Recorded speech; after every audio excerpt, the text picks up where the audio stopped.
قرآني نبض حياتي، قرآني طهر ذاتي، قرآني عصمة أمري، قرآني طوق نجاتي. Bismillahirrahmanirrahim. Bağışlayan ve mehriban Allah'ın adıyla. Muxtəsər və faydalı təfsir proqramının dəyərli izləyicilərini salamlayırıq. Bu gün də Bəyyinə surəsinin tərcümə və təfsirini davam etdiririk. 4-cü hissə.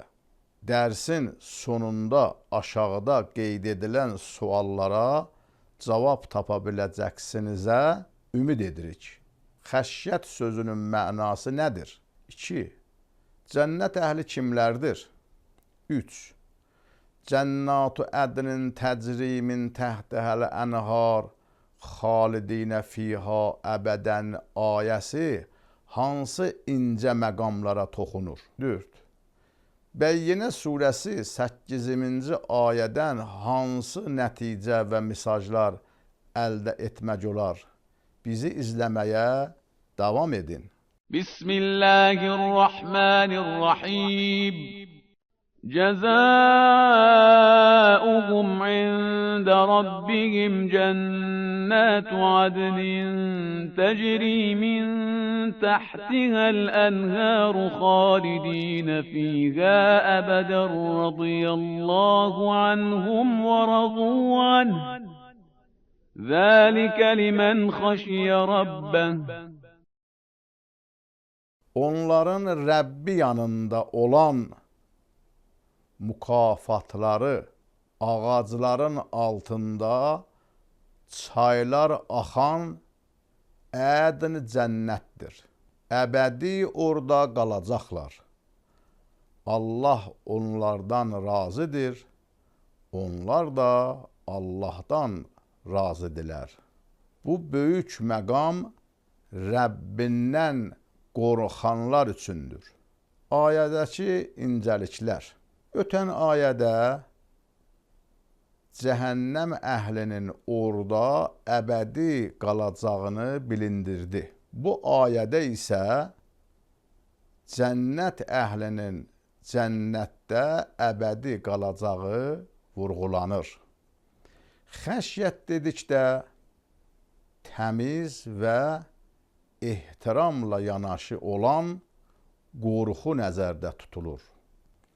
8-ci ayədə buyurulurdu ki, cənnət xaşiinlər, yəni Allahdan qorxan insanlara məxsusdur. Başqa bir ayədə isə Allahdan ancaq alimlərin qorxuduğu yazılır.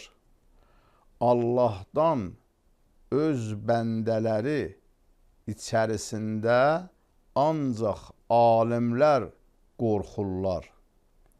Fatir surəsi ayə 28. Deməli, cənnət alimlərə məxsusdur.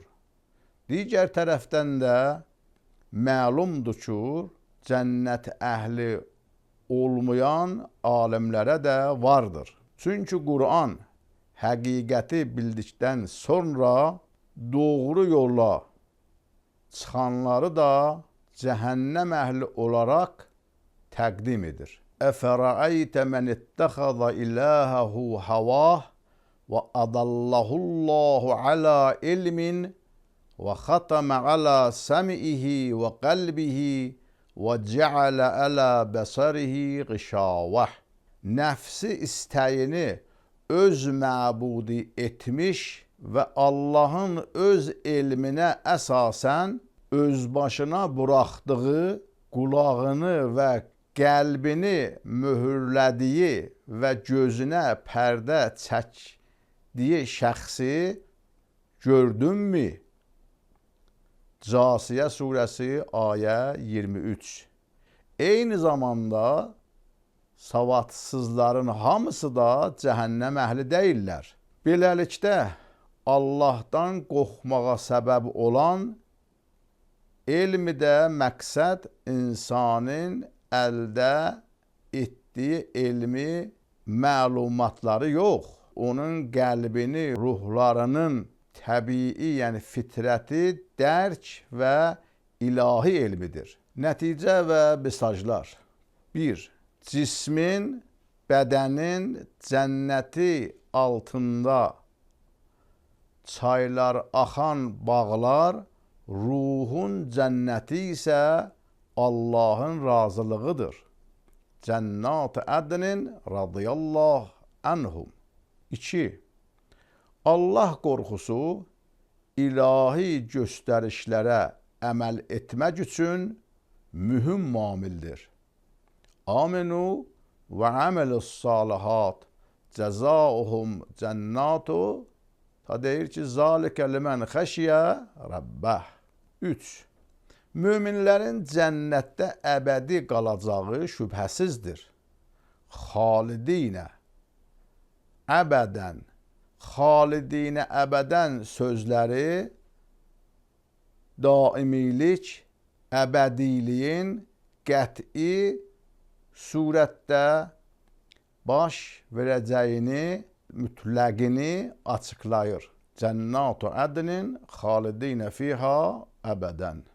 Esselamu aleykum və rəhmətullahi və bərəkatuh. Növbəti dərsimizdə Qədr surəsinin təfsirinə başlayacağıq. Yenidən görüşmək ümidi ilə salamat qalın, Allah'a emanet.